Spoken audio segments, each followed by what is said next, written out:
آئیے سب سے پہلے سب سے گلبت میں آرام فرمانے والے آقا سید اعلیٰ شہنشاہ ذوالفقار کائنات کے اولین فصل واحد حضرت اعظم قائد اعظم نبی اعظم جناب احمد مجتبیٰ محمد مصطفیٰ صلی اللہ تعالیٰ علیہ وسلم کی بارگاہ بے کس پناہ میں اپنے غلامی اور سپورٹ کرتے ہوئے بارگاہ انداز میں نبی اور آل نبی کی بارگاہ شفیع میں نظر ہو کر درود پاک پڑھنا اللہم صلی علی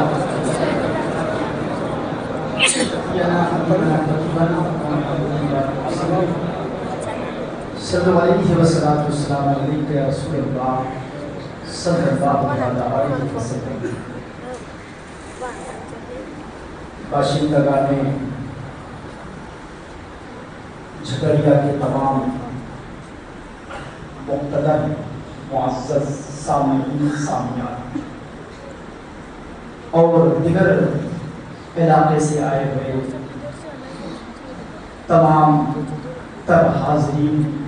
ناظرین عقیدت مند مسلمانوں کو میں اپنی طرف سے بہت عید الفطر کی مبارکبادی پیش کرتا ہوں کہ اللہ تبارک و تعالیٰ آپ کی یہ عید ہمیشہ عید رکھے اور یہ خوشیاں آنے والے سال تک آپ کی جھولیوں میں محفوظ رکھے اور اللہ کریم اس عید الفطر کے صدقے توسل سے آپ کی عمر میں بے پناہ برکت عطا فرمائے اور مدینہ طیبہ کی زیارت نصیب فرمائے۔ آج عید ہے، سب کو معلوم ہے، آج عید بھی ہے اور وعید بھی ہے، اس لیے کہ عید اس لیے ہے کہ اللہ تبارک و تعالیٰ نے توفیق بخشی تو ہم روزے رکھے، توفیق بخشی تو ہم نماز پڑھے، توفیق بخشی تو زکوٰۃ دی، توفیق بخشی تو رات بھر قرآن پاک کی عظیم کتاب کی تلاوت کرتے رہے، اس سے افادہ حاصل کرتے رہے اور اپنی نیکیوں میں اضافہ کرتے رہے۔ رب تبارک و تعالیٰ نے ہمیں اور آپ کو یہ موقع میسر عطا فرمایا کہ ان تمام چیزوں کے کرنے سے آج ہمیں عید الفطر کی مبارکبادی پیش ہو رہی ہے۔ اس لیے کہ عید یہ مسلمانوں کے انعام اور اکرام کا ہے۔ آپ نے روزے رکھے، نمازیں پڑھی، زکاتیں دی، ذکر و اذکار کیے، بہت ساری چیزیں آپ کے حق میں میسر آئی، تمام چیزوں کو آپ جو ہے ملوث کرتے رہے، فرماتے رہے، تب جا کے مولا کریم نے آج ہمیں یہ دن دکھایا۔ سارے مسلمان اکٹھے ہو کر کے آج جس کو منانے کے لیے آئیں گے وہی، اور ہمارے اور آپ کے اکٹھے ہونے سے ایک بات یہ بھی سمجھ میں آتی ہے، اس کا مفہوم یہ بھی ہے کہ آج تمام لوگ اپنی اپنی حیثیت اور استطاعت کے مطابق عید منانے آئے، تو کل قیامت کے دن بھی یہی منظر ہوگا۔ فرق یہ ہے کہ دنیا میں ہم جو عید منا رہے ہیں، آج جو عید منانے کے لیے آئے تو اپنی حیثیت کے مطابق، اپنے پیسوں کے مطابق، اچھے اچھے کپڑوں کے مطابق، اور کل بروز محشر جو ہماری عید ہوگی، سارے لوگ اسی طرح کھڑے ہوں گے، بیٹھے ہوں گے، وہاں جس طرح نیکیاں ہوں گی اس طرح ان کی بخشش ایک طریقہ ہی۔ میرے عزیزوں، بہت ہی شادمانی، خوشی، مسرت کی بات ہے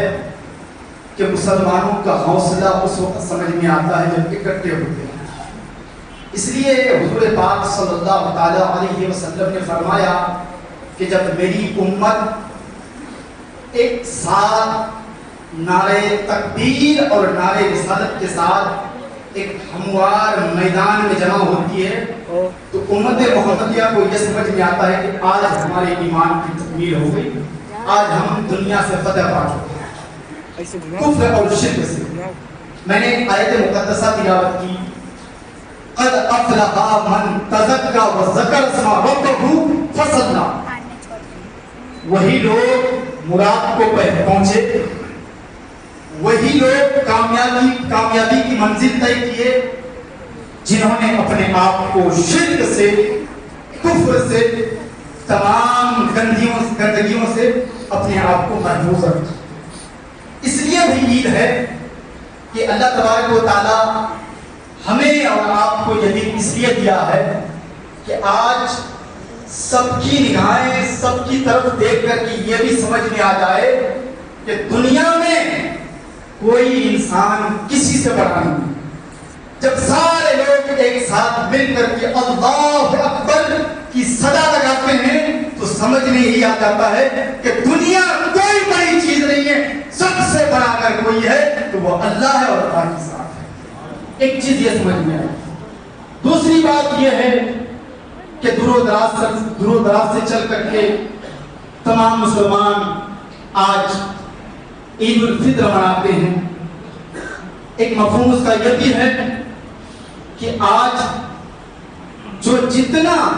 غریبوں، یتیموں، مسکینوں پر اپنی نظر رحمت رکھے گا اتنی زیادہ ان کے نیکیوں میں اضافہ ہوگا اور اتنی زیادہ سمجھ میں آئے گا کہ انہوں نے اپنے ایمان کو مضبوط کیا۔ تو میرے عزیزوں، کہنے کا مقصد یہ ہے کہ آج آپ اپنی خوشیاں ان لوگوں تک پہنچائے جن کی بہنیں ہوں، بھائی ہو، بھتیجے ہو، بھانجیاں ہو، پوتے ہو، نواسے ہو۔ اپنی حیثیت کے مطابق اگر آپ کے پاس کروڑوں روپے نہیں ہیں، اربوں روپے نہیں ہیں، کم سے کم یہ محبت بھری نگاہ سے دیکھ لے، یہ بھی اللہ تبارک و تعالیٰ آپ کو صدقہ کرنے کا ثواب عطا فرمائے۔ اور سب سے زیادہ آپ اپنی خوشیاں ان لوگوں پہ بانٹیں کہ جو آپ کے پڑوسی میں، آپ کے محلے میں غریب ہے، ناتواں ہے اور بے بس ہے،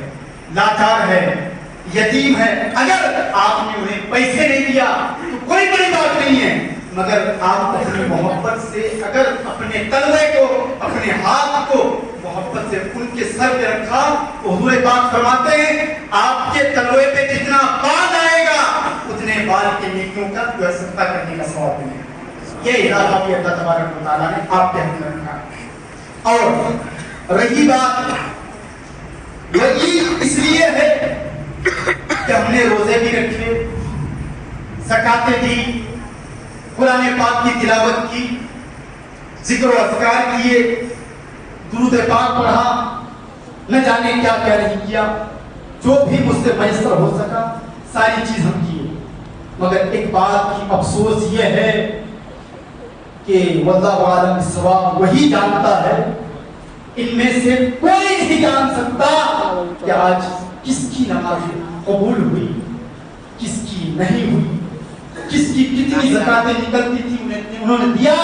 تو قبول ہوئی یا نہیں ہوئی۔ اس لیے وعید بھی کہا گیا ہے، اے مسلمانوں ہمیشہ یاد رکھنا کہ آج آپ کے پاس بھلے ہی آدھے گھنٹے کا سمے ہو، جب تک عید کی نماز ہو نہیں جاتی آپ کے مقدر میں، آپ کی فہرست مضامین میں وہ چیزیں نہیں لکھی جو آپ گناہ کرتے ہیں، وہی چیز لکھی ہے ابھی بھی آپ نیکیوں کے اضافے میں ہیں، نیکیوں کی فہرست میں آپ کا نام ابھی تک درج ہے۔ جب تک آپ یہاں سے اٹھ کر کے اپنے گھروں تک نہیں چلے جائیں گے تب تک آپ کا نام نیکیوں میں شمار ہوتا رہے گا۔ تو آج چاہیں ہر مسلمان دل میں احتیاط پیدا کرے